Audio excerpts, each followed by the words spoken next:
I love my coffee. It's something that I am as passionate about as I am with movies. And my favourite kind of coffee is a flat white. At the moment, it changes quite often. And when I first started having them, they were fantastic, delicious, something out of the ordinary, a little bit different. After time, I became used to it. And then there's this local barista place next to me where this guy just blends flavours together in such an interesting fashion. You know, he'll add coconut to a flat white, vanilla, these different type of things. It just accentuate the coffee just a little bit and make it above the normal, above average, and make it fun. And then you go back to a flat white and it's just not the same after that, when you've had a little bit of experimentation with it, you know. Sometimes, you know, good enough isn't really good enough.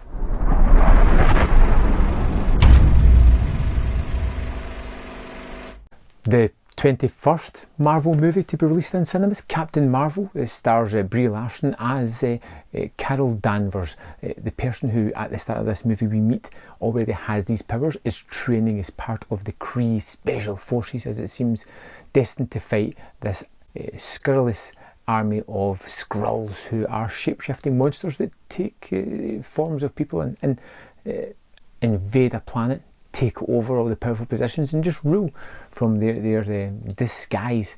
She has been ended up back at Earth, and she discovers that she seems to be from there. She has a past there that is locked out in her memory, and this movie is all about her discovering her powers, how to control them, how to deal with her memories that were lost, and become the person that she was always going to become, Captain Marvel.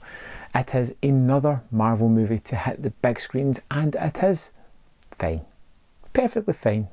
Nothing out of the ordinary. Does nothing really wrong, but does nothing really exceptional either.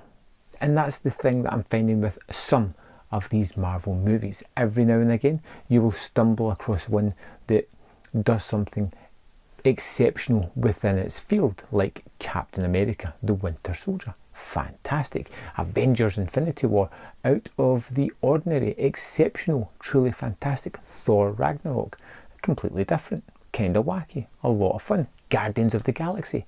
But in the same breath, you have ones that are poor. Thor the Dark World, Iron Man 2, Incredible Hulk, things that just aren't as great as they were kind of promised. And then you get the other ones, the middle of the road, the ones that don't really try too hard and just kind of skirt by on their coattails. I'm thinking of like Ant-Man, Doctor Strange, that kind of movie that is just fine, perfectly fine. But sometimes fine's just not good enough. We are in an era where we have an overabundance of superhero movies.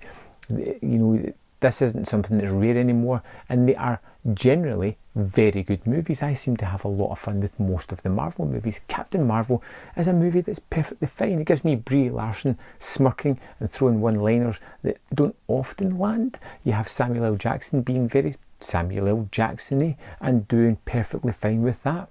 All the characters are fairly well. Ben Mendelsohn is terrific in the movie, but he's obviously a character actor that I really do like anyway. And everything just ticks along. The storyline hits the beats you're expecting it to hit. The twists and turns you can see coming a long way away. But it's fun. It's an entertaining ride when you're there. When you start to leave the cinema, you kind of forget parts of the movie. It's not as interesting as it once was, and it becomes something a little bit lesser than you first thought.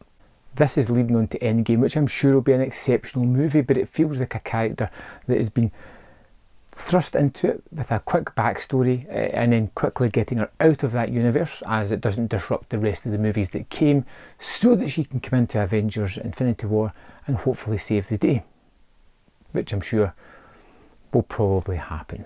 I liked Brie Larson in the role of Carol Danvers. She had that kind of smirking, know-all feel, almost like a Thor or Iron Man, that kind of know-all way. She had the kind of morality of Steve Rogers. She kind of encapsulates a lot of the characters already in the Marvel Universe and throws it into one that, yes, I would be thoroughly interested in seeing more of this character.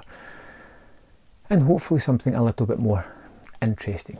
One thing I really did like about the movie was it's an origin movie. We've seen these kind of things done before, but it played with the form of the movie by intercutting various scenes and making them tie into the current storyline. It made it a little bit fresher rather than just, this is what happens, this is how they got powers, this is how they got wrong, this is how they avenged. Oh man. It's funny though, there is some fun moments in it. The cat is particularly hilarious, but I think that's more to do with Samuel L. Jackson's relationship with it. And it's nice to see him get a little bit of a larger role again in this Marvel Cinematic Universe. For me, like I said, it's a fun movie. It's entertaining, but it is not going to be one of my favourite Marvel movies. It has a very solid 3 out of 5. If you're into the Marvel Cinematic Universe, you're probably already going to go and see it. And you'll probably enjoy it while you're watching it.